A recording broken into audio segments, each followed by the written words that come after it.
All right. What I'd like to do is I've been asked to talk a little bit about the difference between expressing something in completed square form and solving something using completing the square. So I'm going to first of all express a couple of different equations. This one here, this one's without a coefficient more than 1. It's got a coefficient of 1 for x squared. And this one's got a coefficient of 2 for the x squared. So just slightly different way of treating each one. So I'm going to do each one separately in a different video, but I think it's important to establish the difference in the way which we look at expressing something and completing, and then solve by completing. There's a slight difference, and it's worth noting the differences. Okay, let's begin. So first of all, x squared minus 3x minus 18. So first of all, I'm going to just solve it simply by factorization. So let's take a look at that. So I've got an x squared minus a 3x minus an 18. So if I was just going to solve that straight out, I'd say, well, factors of 18 are 1 and 18, 2 and 9, and 3 and 6. And I'd ask which of these combinations yields some sort of a 3 if I add or subtract them. So I'm going to have my two brackets.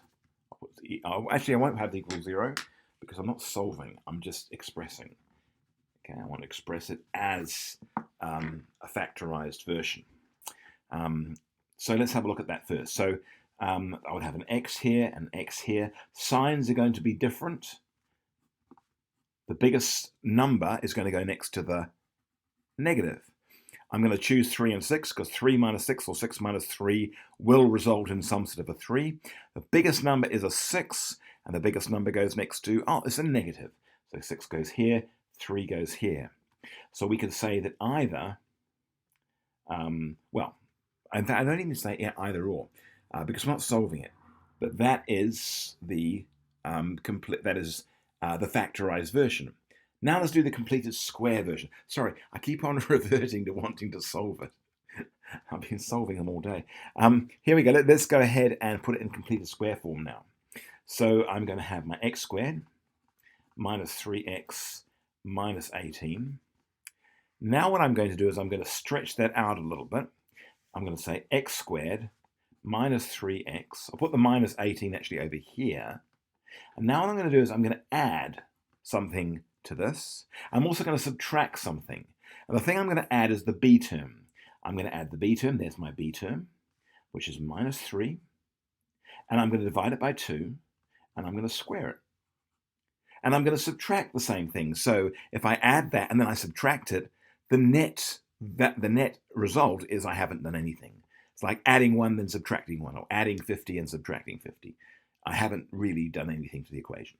So let's go ahead and do that. So I'm going to have minus, I got plus this, I'm now going to have minus this. And you'll see why we've done that in just a moment. Now, if I was just to take this bit here, that actually is a perfect square. And how do I express that as a perfect square?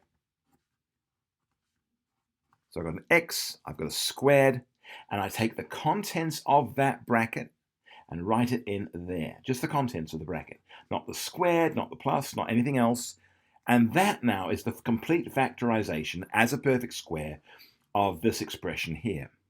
Now I'm left with a minus 18 minus, and I can just expand this out. Now I've got negative 3 squared is 9, 2 squared is 4. And I can go ahead now, I can just simply add those up. So I've got a negative 18 and I've got a 9 on 4. Let's do that now. So I've got a negative 18. I'm adding that? No, I'm subtracting it, right? Okay. Minus 9 on 4. And I get negative 81 over 4. So I'm going to have my result here. This is going to equal this equals this equals this. I've got x minus 3 on 2 all squared. And that's going to be minus 81 on 4. Now you could put this as a decimal. I prefer a fraction, but that ultimately is the completed square version of this expression here. So that's how we would complete the square. Now, we'll do the next video. I'm going to do the same thing with the same equation, with the same, expression, and then I'm going to solve it, okay?